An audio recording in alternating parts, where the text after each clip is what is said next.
RCR, la red que comunica y une al Perú.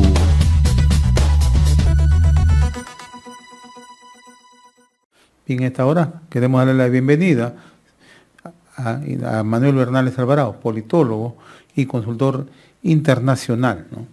Porque queremos analizar junto con él justamente el panorama político. Como siempre, Manolo, qué gusto saludarte. Gracias por atender la comunicación de RCR, Red de Comunicación Regional. Un abrazo a la distancia. ¿Cómo estás?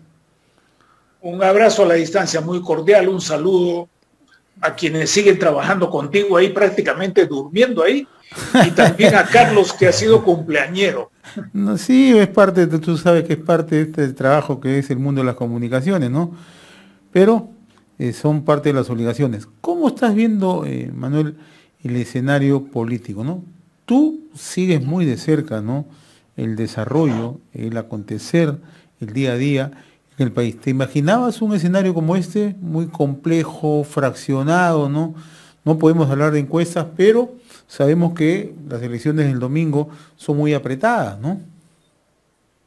La verdad, sí, te diré sinceramente que sí, no solamente me lo imaginaba, sino desde que vimos un pequeño grupo de personas, a veces hemos compartido con ustedes también, pero habemos un pequeño grupo de profesionales que sumamos cerca de 200 años, unos 50 años cada uno de actividad política en el sector público, en el sector privado y en el sector académico, que seguimos de cerca todo este proceso. Y este era un proceso anunciado, José, no tiene por qué llamarnos la atención, porque en primer lugar la legislación sobre los partidos y tal continúa siendo en parte la vieja legislación y en parte una nueva legislación mediante la cual lo que existen son partidos guión legales, partidos ley, que se crean, que logran una inscripción y que pueden volver a participar y pueden volver a participar para seguir existiendo como inversión partidaria, como si fuera una empresa que invierte en la política para obtener escaños y también ganancias económicas de poder, influencia y de prestigio, que eso es lo que está en juego. Entonces, no era nada nuevo, José, absolutamente nada nuevo. Y por eso mismo tenemos 18 candidatos, de los cuales, fíjate que es bien interesante, los que tienen mayor experiencia política. Por un lado tienes a Castillo, que no ha sido parlamentario, nada de eso, pero es un hombre que tiene experiencia política. De Soto también tiene experiencia política, pero no ha estado tampoco en ningún partido. No era activista político, ¿no? Así que los dos tienen experiencia política. Partido político, Keiko Fujimori, le guste o no a mucha gente y a sus partidarios en demasía, es un partido político y tiene sentido de partido político. Acción Popular, aunque dividido, ya sabemos que ha entrado a esta campaña muy dividido, es un partido que viene del siglo XX. Y por otro lado tienes en los que han entrado a un membrete electoral, aunque De Soto también compró el membrete del tren, ¿no?, del ferrocarril. Forsyth también ha hecho lo mismo, porque ya se sabía que eso tenía que ocurrir. Me estoy olvidando de alguien, en fin, pero ¿qué significa esto? Significa que se está liquidando el sistema de partidos del siglo XX, de los cuales quedan prácticamente pocos. Juntos por el Pueblo no es un partido, es una coalición de micropartidos de izquierda. Y dentro de esos partidos que no aparecen hoy día, Patria Roja, con su espacio que ha venido a menos, sigue existiendo como partido. Eso lo sabe todo el que está enterado de actividad política. Y un fenómeno nuevo es el FREPAP. Tampoco me llama la atención por una sencilla razón. Cuando yo regreso al Perú el año 2006, tuve la ocasión de estar en la región donde el FREPAP había ganado toda la provincia de Ramón Castilla, en Loreto, en mi departamento. Me interesé, estuve con ellos, los conocí, incluso me regalaron un pescadito de una madera fina, que lo tengo de recuerdo por ahí. Creo que lo llevé al extranjero y ahí se quedó.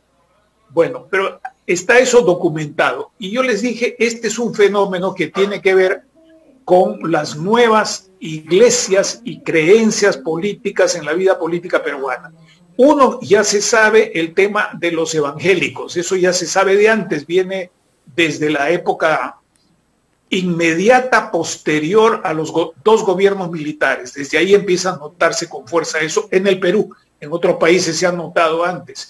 Y el FREPAP es una variante. Sociológicamente, el FREPAP es más partido que los partidos ley, que los partidos formalmente inscritos. En consecuencia, ¿qué va a pasar en esta primera rueda? Prácticamente ya lo sabemos. Van a pasar dos. ¿Quiénes pasan? De acuerdo a los antecedentes que ha habido hasta la última publicación de las encuestas legalmente reconocidas y comparando en las encuestas, el de mayor probabilidad seguía siendo Lezcano, Le seguían muy de cerca 4 candidatos. Alguno de esos 4 va a pasar. Ese es un hecho. Segundo, el Congreso ya va a estar elegido y ese Congreso va a ser más de lo mismo, más de fragmentación y más de poca calidad comprobable. Yo no estoy diciendo en absoluto, una calidad que uno pueda comprobar la buena calidad de ciudadanos y de estadistas o de legisladores que van a tener. Eso no se ve. En consecuencia, podemos deducir, podemos inferir ante esa evidencia que la crisis parlamentaria va a continuar, mucho más acentuada ahora. Algo más. Se vienen después de esto las elecciones departamentales, que le llamamos regionales, y se vienen las municipales. En consecuencia, vamos a seguir en este plano. Ahora, regreso al tema de los dos que pasen a la segunda vuelta. Lo que dicen las encuestas hasta el límite legal, porque yo no quiero tomar en cuenta lo que se está filtrando ahora, porque no sabemos cuán ciertas son, ¿comprendes? Hay que tener algún dato confiable. No digo perfecto, pero sí confiable. Y hasta ese momento, si uno suma hasta la última encuesta, las 4 principales o 3 o 5 que se pueda tomar en cuenta, si uno suma todos los votos de los candidatos de la derecha, son más que la suma de los votos de los candidatos de la izquierda. Y el centro tiene una proporción menor, mucho menor. Sería como quien dice que gana no la mayoría, sino la minoría. Ahora bien, en una segunda vuelta, ¿qué va a pasar? Va a pasar que si pasa Lezcano con alguien de la izquierda, la derecha va a votar para que no gane la izquierda. Y viceversa, si pasa alguien de la derecha, la izquierda va a votar para que no gane la derecha. Pero el detalle ahí, Manuel, es que vamos a entrar en un proceso de una segunda vuelta muy complicada, violenta, fraccionada, fragmentada, ¿no? O sea, es inevitable. Eso ¿no? ya lo veíamos, José. José, eso ya lo hemos visto venir de hace meses, desde la crisis de PPK, y cuando se empieza a discutir la reforma del sistema político, ¿te acuerdas de eso? Ya mucha gente ni habla de eso. Pero allí se incubaron estas cosas, porque no fue ni chicha ni limonada. Y nos quedamos con la regla del juego que tenemos ahora y con las dirigencias políticas que tenemos ahora. Nos quedamos con eso. Entonces, esto estaba cantado, José, y esto no termina ni con la juramentación del nuevo presidente, porque las reglas van a seguir funcionando, salvo que las cambien, y eso es de poca probabilidad, no imposible, de poca probabilidad, o que salgan, se destapen verdaderos dirigentes con rasgo y estatura de estadistas que no se ve. Ahora, cuando cerramos el 2019 teníamos una crisis económica en ciernes, teníamos crisis política por los enfrentamientos permanentes entre el Ejecutivo, Legislativo, ¿no?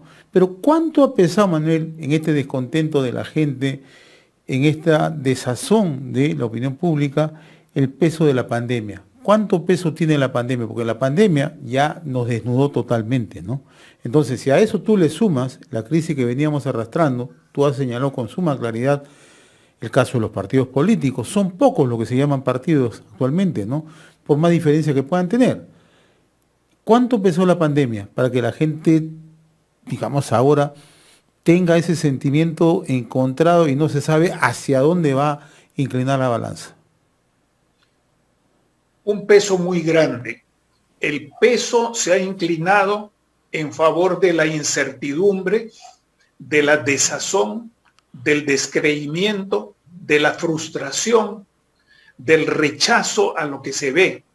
Aunque esto, dicho sea entre paréntesis, no se refleja en un cambio de la proporción de los que no votarían, porque los datos de las encuestas, hasta la última encuesta legal, nos indica que el indeciso, el que no vota, etcétera, grosso modo es el mismo número, el mismo porcentaje que en elecciones anteriores. O sea, para esos efectos, la pandemia, a pesar de lo que mucha gente dice, estadísticamente hablando, a partir de esos datos publicados, no hay mayor diferencia respecto al pasado. Pero nosotros sí vemos en las manifestaciones en la calle, en los mercados, en los programas de radio, de televisión, lo que estamos diciendo. Hay un absoluto descreimiento. Es más, yo me pongo como parte de los peruanos, varones y mujeres, que estamos frustrados y con una profunda desazón y haciendo un esfuerzo muy grande para confiar en el Perú, para confiar en la razón y no solo en los intereses mezquinos o en las pasiones. Y algo de esto está sucediendo porque fíjate, ¿quién ha sido la persona o personalidad o el político más poderoso en estos últimos 4 años? ¿Quién ha sido? Vizcarra. Y Vizcarra está en la situación de investigado y acusado ahora, y quién sabe en dónde puede parar eso. Bueno, eso no es... Eso significa la ratificación de lo que ha estado ocurriendo con otros políticos poderosos. Y significa que hay factores que incluso la propia gente que lo ha apoyado se le da la vuelta para ahora ponerlo en juicio, en la picota. En consecuencia, hay factores negativos, pero hay distintas reacciones contra lo que se tiene. Entonces hay reacciones que pueden no gustar, reacciones que pueden gustar. Yo lo que te digo es que lo que yo observo en el análisis de contenido de los medios tradicionales y en las redes es una absoluta desazón, pero al mismo tiempo un deseo de que se cambie, que se expresa de distintas maneras. Y vamos a ver eso analizando los datos de las distintas variables de la votación, que pueden ser por varón, mujer, edad, lugar de residencia, etcétera. Eso lo vamos a ver en el análisis de datos. Cualquiera de los escenarios a partir del domingo es complejo, ¿no? Cualquiera de los candidatos que pueden dar. Pero lo más complejo y lo que la gente se pregunta, ¿qué pasa si chocan los dos extremos, no? ¿Qué va a pasar con el país? Mira, esta mañana yo estuve en una conversación invitado con gente de una universidad de Austria. Un amigo me invitó y estuve conversando con ellos hasta hace unos minutos. Y yo les dije que lo que a mí me preocupa no es solamente las elecciones. ¿Qué pasa si el Ejecutivo, lo que queda del periodo de PPK, que para mí es lo mismo, PPK, Vizcarra, es una línea de, como dicen los abogados, casi sin solución de continuidad? ¿Qué pasa si no resuelven los problemas graves de pandemia que tenemos ahorita? La situación va a empeorar, la gente no va a estar bien. Segundo, ¿qué pasa si el costo de vida sigue subiendo? Yo creo que para algunos no habrá subido porque tienen buen ingreso, pero para la gran mayoría de los peruanos están pasando hambre y hay un incremento de precios. Tercero, si no se reactiva la empresa privada grande, mediana y pequeña, ¿qué va a pasar? ¿De qué va a vivir la gente? ¿De qué va a trabajar? Y si el gobierno, el ejecutivo principalmente, y los gobiernos departamentales no hacen bien su chamba, su tarea de utilizar bien los recursos que les han sido asignados, en gran parte como fruto de una negociación política durante PPK y durante Vizcarra, ¿qué va a pasar con el país? Vamos a entrar en una situación todavía mucho más complicada. Y no hay que ser pesimista para esto, es simplemente tratar de ver las cosas como son y no como nos gustaría que fuesen. A mí no me gustaría que eso fuese así, a ti tampoco, a nadie, pero eso es lo que estamos viendo con indicadores objetivos. ¿Qué pasa, por ejemplo, si hay una paralización fuerte en el sur, fruto de las elecciones, y no hay una reactivación minera apropiada? Hay algunos síntomas buenos, pero no todos son síntomas buenos. ¿Qué pasa si en el norte la gente reacciona fuertemente frente a la frustración que representa la inacción y la inefectividad de lo que se ha llamado reconstrucción con cambios? Ya hasta nos hemos olvidado de eso. ¿Qué pasa en la Amazonía si no hay nueva inversión, ni del gobierno, ni de los privados propios o extranjeros? No va a haber dinero para poder comprar y vender cosas. Y la Amazonía es una zona que todavía está subsidiada. ¿Qué pasa si hay una extensión de la criminalidad y hay una extensión de los delincuentes que están detrás de la tala ilegal y detrás del contrabando y de las zonas de minería ilegal? Todas esas cosas siguen existiendo, José. Solamente que estamos absorbidos por el tema de la elección, quién gana, un punto más, un punto menos, pero las otras cosas siguen existiendo. Y que podrían activarse después de primera vuelta en función a los resultados que se presenten, ¿no? Esa es una hipótesis que estamos manejando. No tengo elementos, como te puedo decir, de consulta estadística para poder darte alguna información, pero sí hay una apreciación cualitativa que comparto con ustedes, si es que la tienen. Yo la tengo, creo que ustedes también deben tenerla, porque ustedes tienen mejor información que muchas personas y políticos en el país por la amplitud de la red de comunicaciones que tienen. Yo añado a eso, porque les sigo diariamente y a otras fuentes de información también, añado a eso la información que me viene del extranjero, de los grupos y de las redes que observan el proceso peruano y que también dan sus apreciaciones, tanto cuantitativas, pero también cualitativas. Muy bien, mi estimado Manuel Bernales, yo te agradezco infinitamente, te comprometo el lunes 7:30 de la mañana para analizar en extenso lo que ya son los resultados. Ya vamos a tener las primeras aproximaciones ya de OMPE y también lo que ya han proyectado las empresas encuestadoras del proceso. Así es, lo que es boca de urna sobre todo. Y te repito, hay ahorita encuestas que están circulando. Yo he preferido no tomarlas en cuenta porque tienen demasiada carga manipulatoria. Eso es una evidencia. Uno puede creer en eso, pero aquí no se trata de creer. También yo puedo creer que los chanchos vuelan. No es eso. Hay que tener una cierta racionalidad sin que uno deje de tener sus pasiones y sus ilusiones, nada de eso, pero sí racionalidad para hablar las cosas. El Congreso va a estar fraccionado y con poca calidad de la representación según indicadores. Yo no estoy, ¿cómo te puedo decir?, criticando moralmente a la gente, sino según los indicadores se ve que no hay un elenco que vaya a ser de mejor estatura legislativa que la que tienen ahora.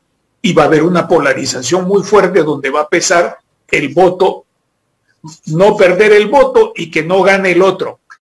RCR, la red que comunica y une al Perú.